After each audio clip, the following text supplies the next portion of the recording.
अस्सलाम वालेकुम नाज़रीन, मेरा नाम है बिलाल इब्न अब्बास। तो जैसा कि आपको मालूम है, हमने एक सिलसिला शुरू किया हुआ है जिसमें हम शॉर्ट वीडियोस पे रिएक्ट करते हैं, और अभी जो सिलसिले की जो कड़ी है उसमें अली भाई से सवालात जो हो रहे हैं उनके जवाबात उसको हम रिकॉर्ड करके आपकी स्क्रीन्स पर मुलाजा करते हैं ताकि हमारा भी कुछ हिस्सा उसमें पड़ जाए इस नेक काम में और इल्मी बात में। जो रोज़मर्रा के कामों में क्या आपके जहनों में जो सवाल उठते हैं उनका जवाब अली भाई क्या देते हैं। तो अभी जो सवाल हुआ है वो है इब्न सय्याद कौन था, क्या वो दज्जाल था?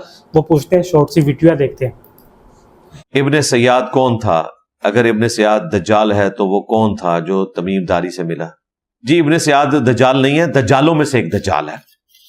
30 झूठे दज्जाल होने, जो बड़ा दज्जाल है उसके हवाले से मेरी वीडियोस रिकॉर्ड है।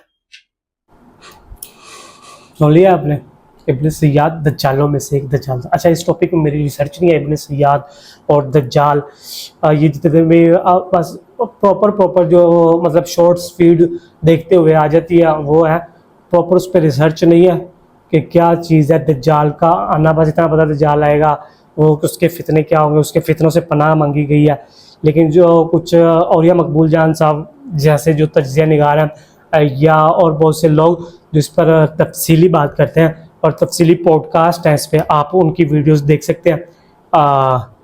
तो ये थी आज की वीडियो, मिलते हैं नेक्स्ट वीडियो में, तब तक के लिए मुझे दीजिएगा इजाज़त। अल्लाह हाफिज़।